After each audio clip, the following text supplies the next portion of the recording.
que lui, il est entièrement émette, de se dire, moi je suis entièrement vrai, et l'autre il est entièrement faux, ça, c'est la chose qui est loin de la vérité le plus que tout.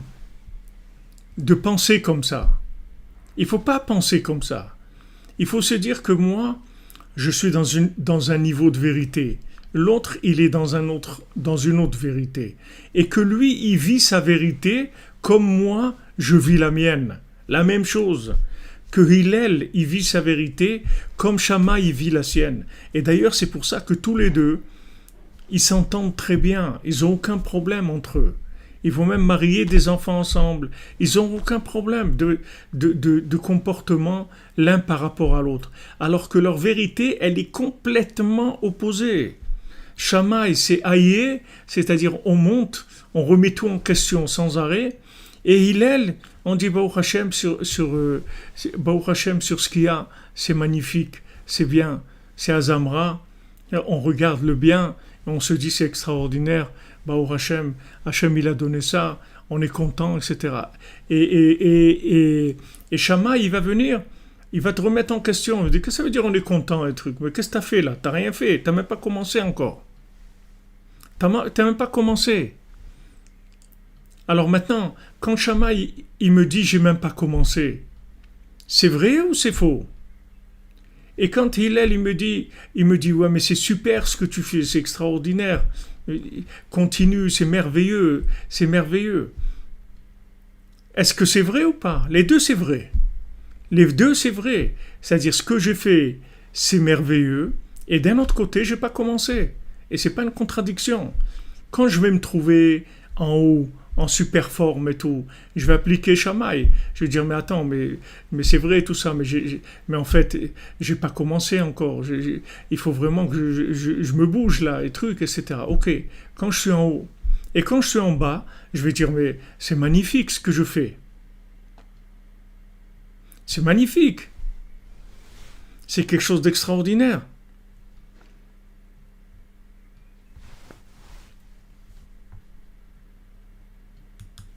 Vous comprenez? C'est-à-dire que maintenant, il y a une vérité, c'est pas une vérité qui se vit de la même manière.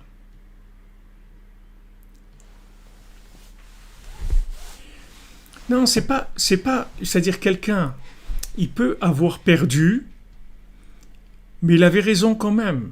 C'est juste que maintenant, l'attitude qui a été retenue, le comportement, c'est pas le sien qu'on a choisi, c'est tout.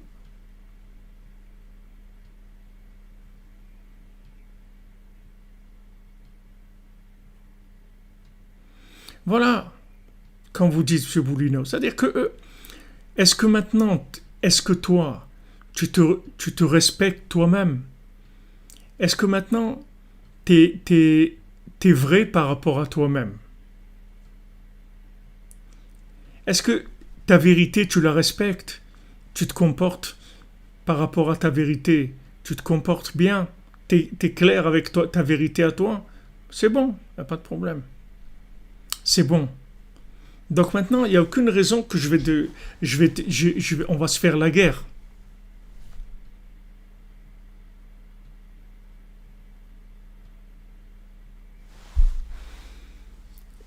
Et tout à fait, ce que vous dites, Madame Gabali, est-ce qu'il faut laisser les gens dans leur ignorance, c'est-à-dire dans leur vérité? Tout à fait. Tout à fait. C'est-à-dire, si quelqu'un vous a rien demandé, vous n'avez pas le droit de lui dire qu'est-ce qu'il faut faire. Vous dites à quelqu'un ce qu'il faut faire que si vous a demandé que Béhémet, il est perdu, il est dans une remise en question de lui-même, et il vient et te demande est-ce que tu peux m'aider, je ne sais pas ce que je dois faire. Alors là, vous allez répondre. Vous voyez, Rabbi Nachman, quand quelqu'un est venu lui dire s'il devait aller à Saint-Pétersbourg ou pas, il savait pas. Il savait pas, c'est-à-dire que au fond de lui, il savait très bien ce qu'il voulait. Lui, il voulait aller à Saint-Pétersbourg, mais il est venu demander à Rabbi Nachman pour que Rabbi Nachman il lui donne une approbation sur sa vérité à lui. Donc il est venu, il a demandé à Rabbi Nachman, il a dit, est-ce que voilà, j'ai un business qu'on me propose à Saint-Pétersbourg, est-ce que je dois aller ou pas? Alors Rabbi Nachman lui a dit, regarde, tu vas t'enfermer dans une pièce et tu vas faire en sorte que d'aller à Saint-Pétersbourg ou de ne pas aller, pour toi c'est la même chose. Que tu n'as aucun intérêt personnel, aucune tendance. Tu veux faire la volonté d'Hachem. Donc maintenant, d'aller ou de ne pas aller, ça ne change rien pour toi. Mais par contre, ce que tu veux pas te tromper, tu veux faire la volonté d'Hachem. Et après, la première chose qui te viendra à l'esprit, tu l'as fait. Oh d'accord, il était content, alors il a été dans une pièce et il a fait ce que Rabbeinu lui a dit de faire. Et après, comme lui, bien sûr, il voulait aller, donc qu'est-ce qui est venu à sa pensée? Qu'il fallait y aller, donc il a été. Mais Rabbeinu ne voulait pas qu'il aille. Mais quand lui, il est venu demander à Rabbi Nachman, il a vu qu'en fait, il ne s'est pas lâché. Il est venu demander une approbation de Rabbi Nachman sur sa vérité à lui. Et ça, Rabbi Nachman, il n'a pas voulu. Vous comprenez? Je suis désolé, monsieur Damien, si ça vous fait mal ce que je dis, mais Béhémet, c'est pour enlever notre mal, parce qu'on est vraiment, on est mal, quoi. On n'est pas bien, on est en train d'empêcher la réparation du monde. C'est-à-dire quand on nous dit que la haine gratuite, c'est ce qui empêche la rédemption, c'est ce qui empêche la construction du troisième temple, il faut se bouger. C'est-à-dire, déjà au moins, il faut comprendre ce qui se passe.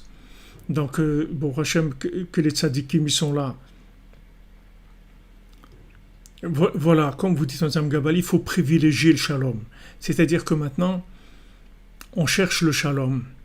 Comme, disons que vous trouvez à table plusieurs enfants avec vos parents. Maintenant, il y a une discussion qui commence entre les enfants sur la politique ou sur n'importe quoi, une discussion. Maintenant, à un moment, vous voyez que la discussion, elle commence à partir en dispute. Alors, qu'est-ce que vous faites? Vous reculez. C'est-à-dire que maintenant, vous reculez. C'est-à-dire vous dites à l'autre frère ou à l'autre sœur, oui, ouais, effectivement, c'est vrai, on peut penser comme ça et tout, c'est vrai ce que tu dis. Ça peut être comme ça aussi. Mais pourquoi vous faites ça? Parce qu'il y a vos parents. Vous n'avez pas envie maintenant de créer de la dispute.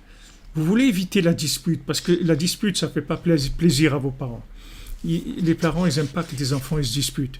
Donc maintenant, vous laissez tomber votre vérité pour le shalom. Voilà, Hachem, c'est ça qu'il veut. Laisse tomber ta vérité pour le shalom. Comme c'est écrit qu'Hachem, il a jeté la vérité par terre pour le shalom.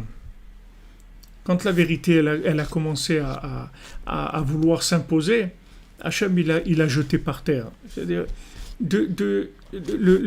il a dit, voilà, c'est de la vérité, pourtant je te jette par terre parce que le shalom, c'est plus important que la vérité.